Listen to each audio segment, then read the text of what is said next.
کہا اتنے کیس میرے پاس آئے ہیں، کوئی ایک کیس ایسا نہ، یہ کائنات کا واحد کیس ہے۔ تو اس نے پلٹ کے اس کی ماں کی طرف جج نے کہا یہ بتاؤ تم نے کیا تربیت کی ہے؟ کہا میرا بس یہی سرمایہ ہے، میں نے زندگی میں یہی کمایا ہے کہ اپنی اولاد کے درمیان کوئی فرق نہیں قائم کیا، اور کوئی بھی دقیقہ کوئی بھی وقت ایسا نہ گزرا ہو جس لمحے میں نے اپنی اولاد کی تربیت میں کوئی ایک لمحہ بھی میں نے کوئی کوتاہی کیا ہو۔ ہر وقت ہم نے اپنی اولاد کی تربیت کے لیے کوشش کیا ہے، آج اس کا ثمرہ ہے، میرے دونوں بیٹے میری تربیت میری خدمت کے لیے تیار ہوا۔ خدا کی قسم ہم میرے نوجوانوں جیسا تم کرو گے ویسے ہی تمہاری اولاد تمہارے ساتھ کرے گی۔ میں کل انشاءاللہ اس سلسلے میں گفتگو کروں گا۔ ہم عزیزان گرامی ہم تربیت کرتے ہیں، ہو سکتا ہے بعض مومنین بعض والدین اچھی تربیت گھر میں کر رہے ہوں، میں نے عرض کیا تھا، لیکن اگر برے دوست مل جائے،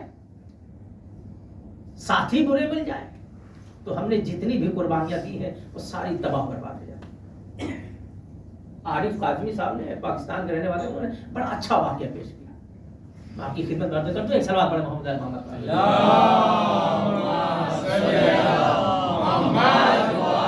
محمد شاید آپ نے سنا بھی ہوگا، لیکن چونکہ میرے موضوع سے متعلق ہے اور یاد دہانی کے لیے آپ کے ذہنوں میں بیٹھانے کے لیے بس اس کو سن لیجیے۔ تربیت، ماحول، دوست، احباب کتنے اثرات چھوڑتے ہیں، یہ ہمیں سوچنے کی ضرورت ہے۔ گھر میں ہو سکتا ہے والدین اچھی تربیت کر رہے ہیں، محنت کر رہے ہیں، کوشش کر رہے ہیں، لیکن جب ہم انہیں بالکل نظر انداز کر دیں گے تو باہر کا ماحول اس قدر پراگندہ ہے کہ ہماری اولاد کو بے راہ روی کا شکار بنا دیں۔ نام تھا رضا، بہت تیزی سے گزر رہا ہوں، نام تھا رضا، رہنے والا کہاں کا تھا؟ تہران کا۔ والدین نے بہت کوشش کیا کہ اس کی تربیت ہو جائے، اور کوشش بھی کیا، لیکن وہی برے دوستوں کے اثرات اس کے اوپر غالب آ گئے، اور اس قدر وہ بگڑ گیا، اس قدر وہ نالائق ہو گیا کہ اس نے ماں باپ پر ہاتھ بھی اٹھانا شروع کر دیا۔ اللہ اکبر۔ اور یہاں تک کہ ایک دن اس نے اپنے والدین کو مارا پیٹا اور گھر سے یہ کہہ کے نکل گیا کہ میں دوبارہ اب آپ کے پاس نہیں آؤں گا۔ اس نے تہران میں ایک جگہ وہ ٹیکسی وغیرہ چلاتا تھا، ڈرائیور تھا، اس نے اپنا ایک مکان الگ سے جا کے کرائے پہ لے لیا، اور وہاں اپنے دوستوں کے ساتھ احباب کے ساتھ محفلیں جماتا تھا، شراب نوشی یہ دیگر جتنی بھی برائیاں ہو سکتی تھی اپنے دوست احباب کے ساتھ مل کر وہ برائیاں کر رہا ہے، شراب بھی پی رہا ہے، جوئے بھی کھیل رہا ہے، تاش بھی کھیل رہا ہے۔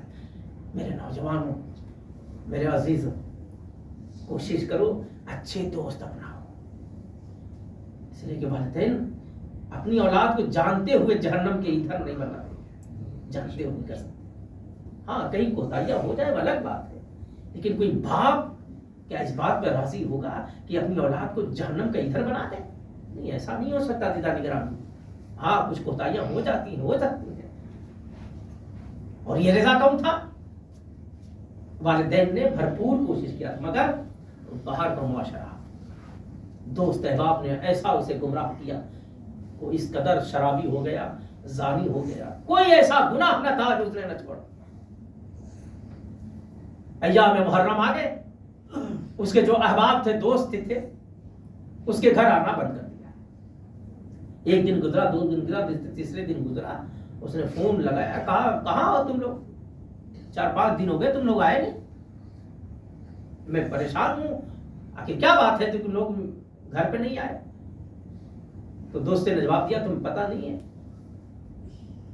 ایام محرم شروع ہو چکے ہیں، تمہیں پتہ نہیں ہے، پہلی محرم سے لے کے 10 محرم تک مجلسوں کا سلسلہ شروع ہوتا، ہم مجلسوں میں ہیں، ہم نہیں آ سکتے، نہ شراب، یہ تمام گناہ ہم نے چھوڑ دیا، اب آئندہ کریں گے جب ایام گزر جائے۔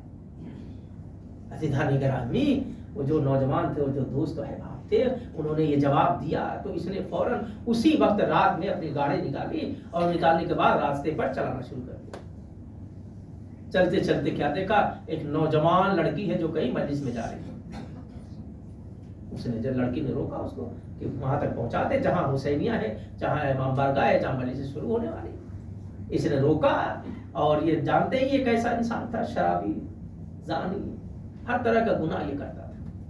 اس نے جب نوجوان لڑکی کو دیکھا تو اس کی نیت میں, اور اس نے اپنا اظہار کیا. اس لڑکی نے, اس معظمہ نے, اس خاتون نے جو ابھی جوان تھے, اس نے کہا خدا کا شرم کرو, جو تم کرنا چاہتے ہو یہ بہت غلط ہے, تم کیا کرنا چاہتے ہو. پھر بھی وہ نہیں مانا, کہا نہیں یہ گناہ تو مجھے کرنا ہی. تو اس نے کہا تمہیں پتا ہے میں سید صاحب, اس کا تو احترام کر لے. کہا کون سید صاحب, کیسی سید صاحب؟ کہا مجھے جو کرنا ہے میں کر کے رہوں. پھر اسے نوجوان لڑکی نے کہا اچھا تو فاطمہ الزہرا کا واسطہ. اتنا اس نوجوان لڑکی نے کہا فاطمہ الزہرا کا واسطہ. وہ کہتا ہے کہ اس نام نے میرے دماغ میں ہلچل مچا دیا, میرے وجود میں ہلچل مچا دیا, اور ایک دم سے میرا جو ارادہ تھا وہ تبدیل ہو گیا اس نام فاطمہ کے طرف. کہا اچھا ٹھیک ہے, جہاں تم کہتے ہو میں تمہیں چھوڑ دیتا. اس نے ٹیکسی گھمائی اور جہاں جانا تھا, جہاں چھوڑنا تھا, اس نے اشارہ کیا, اس نے وہاں پہ چھوڑا. اب جب چھوڑا وہاں پہ تو اس نے دیکھا یہ تو میرا ہی محلہ ہے, یہ تو وہی جگہ ہے جہاں میرے ماں باپ رہتے. کہا اچھا یہاں تک آ گیا ہوں تو چلو دیکھو ماں باپ سے مل لو. عزیزان گرامی, حسین کا کرم اگر ہو جائے, شہزادی فاطمہ کی نظر اگر ایک لمحے کے لیے ہو جائے, حور کو معاف کرنے والا حسین کیا ہمیں نہیں معاف کر سکتا؟ ہم جتنے بڑے بھی گنہگار ہوں, حور سے بڑے گنہگار تو نہیں ہیں. وہ گھر میں گیا, دیکھا والدین میں سے کوئی نہیں ہے, مجلس میں گئے ہوئے. اس نے صوفے پہ بیٹھا اور چھوٹے پہ بیٹھنے کے بعد ٹی وی سامنے تھا, اس کو آن کیا تو اس میں جنت البقیع کا نظارہ دکھایا, اور مسائل پڑھنے والا جناب فاطمہ الزہرا کے مسائل پڑھ رہا تھا کہ رسول کی بیٹی کی پسلیوں کو توڑ دیا. یہ کہتا ہے کہ میں زار و خطار ہونے لگا, میرے وجود میں انقلاب پیدا ہو گیا. کہ تھوڑی دیر کے بعد چینل بدلا, کربلا معلیٰ کا نظارہ. پھر مسائل پڑھنے والا مسائل پڑھ رہا تھا, حسین رسول کے نواسے کو کربلا میں بے جرم خطا 3 دن کا بھولا. میں زار و قطار ہونے لگا, میرے وجود میں عجیب سی کیفیت ہونے لگی. میں مزمحل تھا. اتنے میں میری ماں گھر میں داخل ہوئی, دیکھنے کے بعد کہتی ہے رضا میں کیا دیکھ رہی ہوں کہ تو بدل گیا ہے, تو گریا کر رہا ہے, تو رو رہا ہے. وہ نوجوان کہتا ہے میں دوڑتا ہوا گیا, ماں سے لپٹ گیا, کہا ماں مجھے معاف کر دینا, اس لیے کہ آج میرے وجود میں عجیب انقلاب ہے. نام فاطمہ الزہرا نے مجھے اس قدر ہلا کے رکھ دیا ہے, اب میں آج کے بعد کوئی گناہ نہیں کروں گا. عزیزان گرامی, وہ نوجوان, وہ شرابی جو ہر طرح کا گناہ کرتا ہے, ماں کے قدموں سے پڑ گیا. کہا ماما بس اتنا احسان کرتے, یہ بتا دے کہ مجلس حسین کہاں ہو رہی ہے. ماں نے بتلایا, بتا دیا. یہ وہاں تک پہنچا. جب وہ مجلسوں میں پہنچا تو لوگ اسے دیکھ رہے ہیں جو کبھی مجلسوں میں نہیں آتا تھا. جب مجلسیں ختم ہو گئی, کا رضا خیریت تو ہے, تم کبھی سے پہلے مجلسوں میں نہیں آتے تھے, تمہارا کام تمہارا مشغلہ کچھ اور تھا. عزیزان گرامی, مجلس تمام ہو جاتی ہے. اس نے وہاں کے بانیان سے کہتا ہے مجھے تبرک بانٹنے میں مدد مجھے دے دو تاکہ میں مومنین کو کچھ تبرک بانٹ سکوں. چائے پلایا, اس کے بعد گھر آنے کے بعد عزیزان گرامی کچھ دنوں کے بعد جو اس کے ٹرسٹی تھے انہوں نے اس رضا سے کہا کربلا چلو گے, اس لیے کہ جس کو لے کے جانا تھا وہ بیمار ہو گیا. اس نے فوراً ہاتھ اٹھایا, میرا حسین کتنا کریم ہے جو اتنی جلدی راضی ہو گیا. بے شک چلو. کربلا پہنچا, ذریعے حسین سے پلٹ کے لپٹ گیا. کہا اب اتنی جلدی راضی ہو جاتے ہیں, مجھے نہیں ہوا. ایک گنہگار پر اتنا کرم فرمائیں گے میرے آقا. ابھی چند دن نہیں گزرے, آپ نے مجھے اپنی بارگاہ پہ بلایا. کربلا سے واپس آ گیا.